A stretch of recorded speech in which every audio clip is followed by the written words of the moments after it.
This podcast is brought to you by Most Valuable Podcasts, leading the league in podcasting entertainment.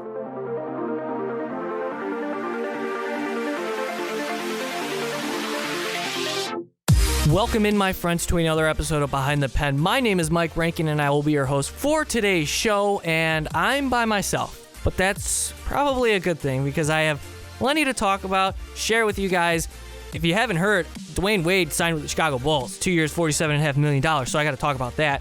And I hope I don't turn off some Bulls fans out there, those optimistic ones specifically, but hey, I'm going to voice my opinion, and if you've been listening to Behind the Pen, thank you all, first of all. But if you've been listening, you kind of understand my standpoint on where the Bulls are at. So, moving on. What else do I have on tap? Guys, thank you for reaching out. I'm going to talk specific MLB teams because you told me to, and I'm going to oblige happily. The Detroit Tigers are going to be on tap for today, as well as the New York Yankees, and MLB All-Star talk. Have to do it. All-Star games next week, got to do it.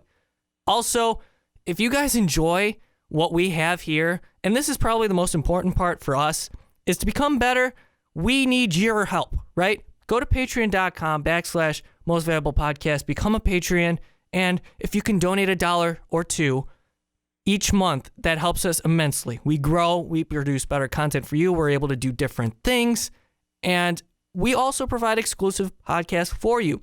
Sean, Brandon, and I also, we did that podcast for July, and I loved it, and I hope you love it too.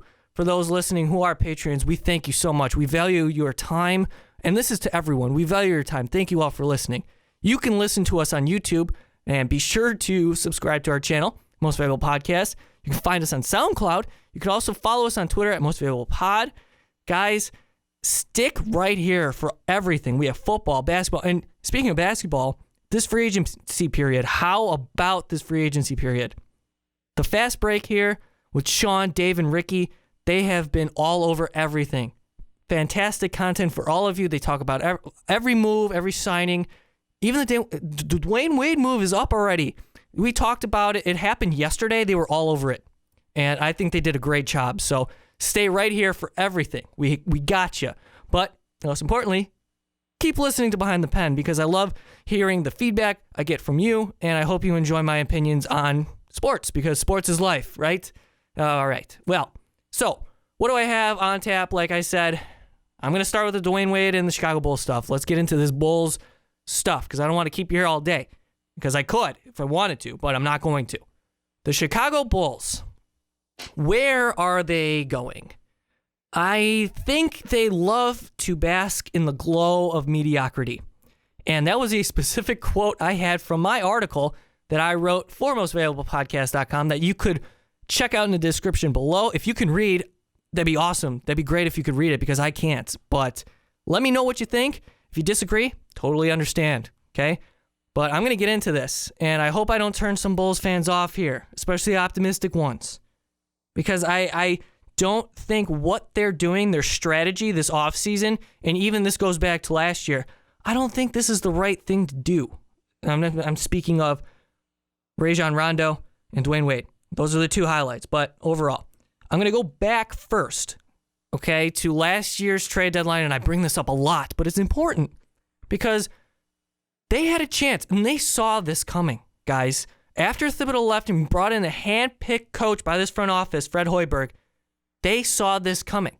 And when I mean this is just a total disaster, quite frankly, because last year, this team, the Chicago Bulls, were predicted to be a championship contender, championship material, and they didn't even make the playoffs. Halfway through the season, you knew it wasn't going to work. At the very best, they could maybe squeeze into a 7 or an 8 seed and just get bounced. Maybe they could beat Toronto. But at the end of the day, they're not going anywhere further than the second round at the very most, okay? They had a chance to move Pau Gasol. Decided not to because Gar Forman said, the GM of the Bulls said, Pau Gasol, we believe in him and we think he's going to be a part of our core. Aging center, he's old. And they thought, okay, he's going to stick around. And they had plans of signing him. So they hang on to him. There was a deal in place that was talked about, right, with McLemore and Costa Kufos with the Kings, and that didn't pan out. So what happens?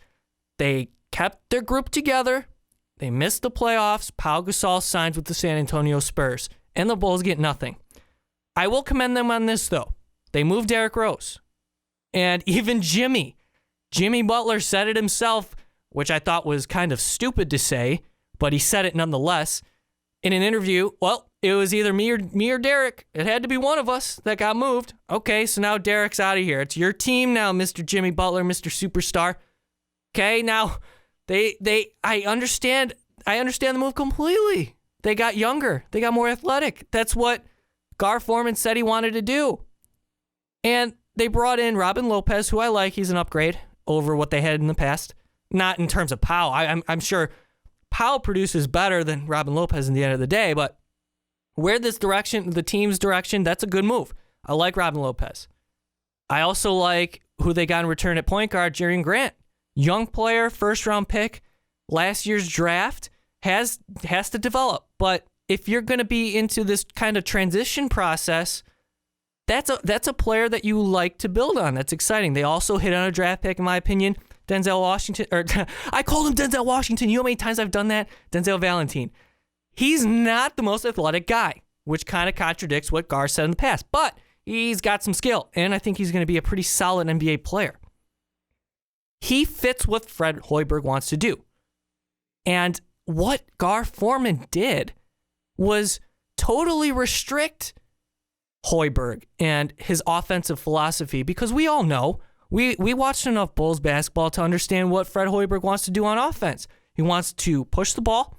He loves the outside shot, loves ball movement, and he wants to win in transition. Keep the ball moving up court defensively. I'm going to roll my eyes on that because, boy, watching them try and guard a ball screen was so pathetic, but that's, in the past. I'm sure it'll be better this year. But what I'm getting at is the window of opportunity with the team that they were blessed with, and I say blessed because they literally sat there with a 1% chance of landing the best player in that draft in Derrick Rose, and I believe it was 2008, and they got him. And that, honestly, in my opinion, may have saved Gar's job. Maybe not, because we all know the loyalty within this organization between Reinsdorf and, Paxson and man, it's so bad. So they land Derrick Rose. Now, they had an opportunity to win a title, and unfortunate things happened to their best player. It's in the past now. Thibodeau's gone. You bring in this new head coach with no NBA experience. And they stick with these veteran guys. They don't turn over the roster. They believe that just a quick change in philosophy will help this team get to the championship over Hoiberg. Well, that failed. So I think a lot of Bulls fans were ready for a transition process because they were in contention for a long time. But we saw that the window was slowly closing. And it's shut. It is absolutely shut. And I think, like I said, Bulls fans were okay with this transition. And I'm not saying the Bulls had to tank because I hate the term tank. But the Bulls had a chance to make smart free agency decisions. They had a chance to move players with value. For example, Pau Gasol. For example, Derrick Rose. They had a chance to do that. That isn't tanking. That is getting younger. That is getting better for the long term. What do? They create quick fixes with guys who will sell tickets, who are recognizable names. Now, these guys have skill. I'm not saying they don't, but they're old. These guys are past their primes. Honestly, they are. Dwayne Wade still got a game. Absolutely so much value in Dwayne Wade. It really does. But he's a complementary piece to an actual contender. If your philosophy, you're the Chicago Bulls, and you think the right thing to do right now is to stay relevant in a pretty competitive Eastern Conference now, guys. This isn't the East that we've known last 4 or 5 seasons. They're teams that have gotten better. Absolutely. And they're signing guys like Rajon Rondo now. Okay, now let me get into this. You have Hoiberg. He has this type of offense, specific offense, run and gun. You bring in a guy in Rajon Rondo who's older than the guy they traded in Derrick Rose, who clashed with his last 2 head coaches, who was always there are always reports of him having some kind of problem within the locker room.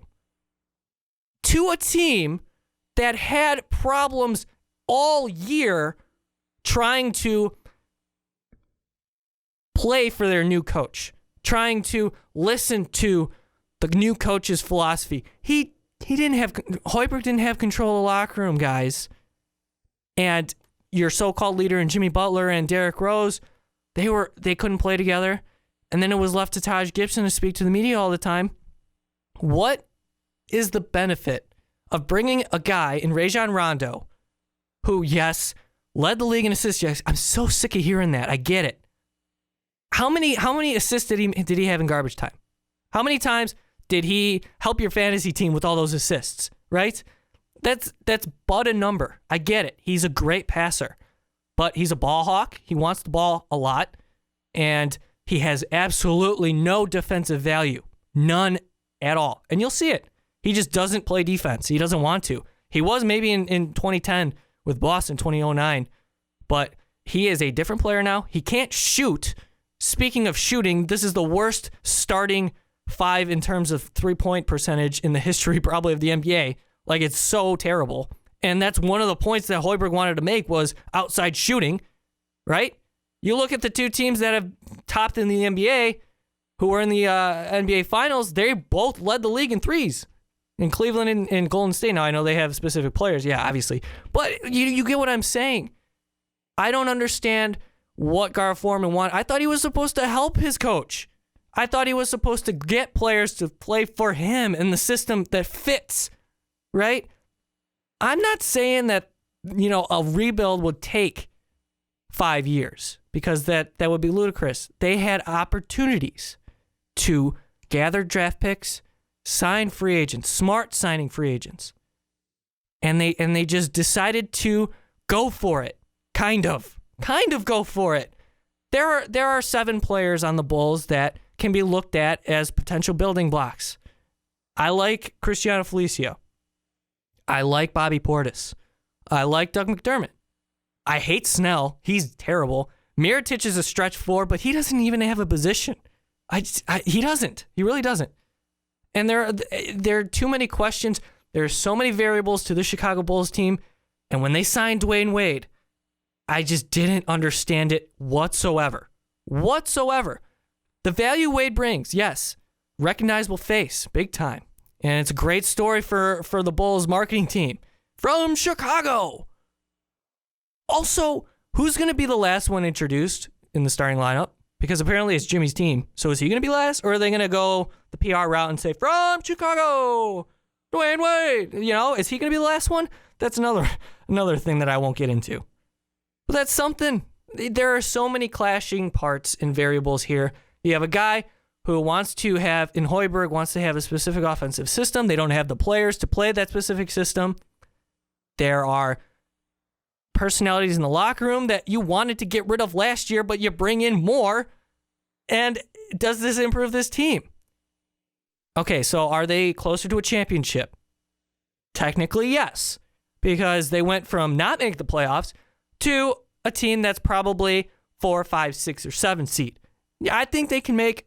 Yeah, I think they're good enough to make the playoffs next year. I'll flat out say it. But with a guy like Dwayne Wade, he's got to stay healthy. He's going to be out at least 17 games because that's what he averaged his last 5 years. And I think Ben Gulliver of Sports Illustrated just summed it up almost perfectly. And I'm just gonna read a quick section of the article because I think he just nailed it. Chicago's motivations ultimately seem pretty transparent. To sell a bunch of jerseys to generate some positive buzz after a disappointing 2015-2016 season, and to buy some time for whatever comes next by squeezing back into the East playoff picture.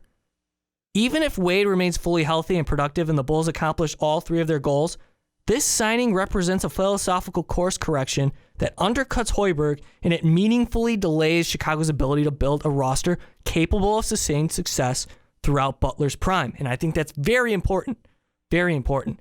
Even though the short-term benefits of adding Wade are real, the Bulls would have been better off taking their loss in free agency rather than plugging forward on this road to nowhere. Boom. Couldn't have said it better myself. because the Bulls can't compete with even the Pacers, guys. The Pacers and the Cavs are going to be there. Toronto's still good. Detroit's coming on. There are so many teams in the East alone that are just going to give them fits all season. Is this what you want as a Bulls fan? Do you like being in the playoff picture every year, but you know you can't win the title? That's mediocrity, guys. And at some point, this front office needs to, one, go, but I don't see them leaving in anytime soon. But to make a decision on where they want this franchise to go. Like I said, don't have to tank. Tanking is not a realistic option for the Chicago Bulls because they can be smart. But signing Rajon Rondo, an old aging point guard who, yeah, he has some skill, just doesn't fit. And then you add Dwayne Wade, who will turn 35 years old in January, who has a history of injuries to this piece, and it just doesn't fit. I think one benefit, though, from the Dwayne Wade signing is he will help establish some credibility within the locker room. Maybe Rajon Rondo isn't as crazy as he usually is when he has control of a locker room, because it is Jimmy Butler's locker room, Taj Gibson's locker room, and Dwayne Wade obviously is going to be an enforcement there. I also want to mention that he's going to help Fred Hoiberg. Absolutely. He has played a part of the development of every single head coach that he played for. I think this is an important part of Hoiberg's development because you're going to stick with him. You have to at this point. You have to.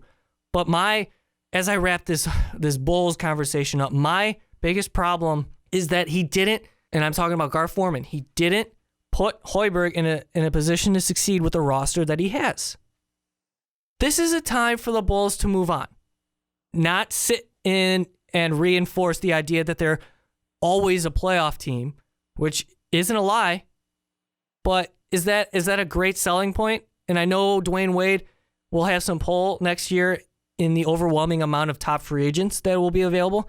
So, guys, man, I don't like it. I don't like the moves to sign Rondo.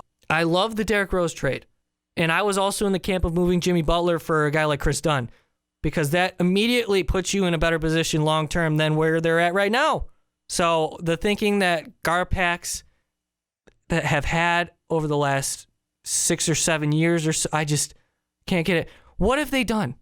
Their top free agent signings, what? And top trades, Larry Hughes, John Salmons, Brad Miller, Carlos Boozer, Pau Gasol. Come on. It's time to pick a lane. Don't half-ass a retool, if you want to call it a retool, Mr. Forman. Figure it out. Get better for the long term. That's how this organization can create sustained success. But signing an old Dwayne Wade and signing a cancer in Rajon Rondo isn't the path to do it. Sorry if I offended you Bulls fans, but I was sick to my stomach when I found out that this is the path that they chose to go. Because they're not getting younger or athletic. They're not. In the end, I'm sure the Bulls will make the playoffs and maybe escape the first round, but that'll be it. So I'll be sure to bitch about the Bulls some more once that kind of comes up again. But thank you all for listening to this segment of Behind the Pen. I hope that I had my opinion out there, and I hope that you guys can understand where I'm coming from. But boy, this is going to be the Bulls are going to be interesting for sure. They're going to be fun to watch, and it'll be great for the media because there are going to be tons of stories. But overall, as a basketball fan and Chicago Bulls fan, I don't understand the direction. I really don't. And I'm kind of sick of this. I've been sick of this. One final thing I'd like to mention, and then I'll cut the Bulls talk, and that'll be the end of it for today. Sign Kirk Heinrich. He's out there. You can get him for a veteran's minimum. Yeah, I might as well. You're signing a guy like Rajon Rondo, Dwayne Wade. Why not? You cut Dinwiddie, who was bad anyway. You got, well, who do you have in your guard position? Jerian Grant, Butler, Wade, Rondo? Yeah, but Heinrich, bring him. Do it. He's still available.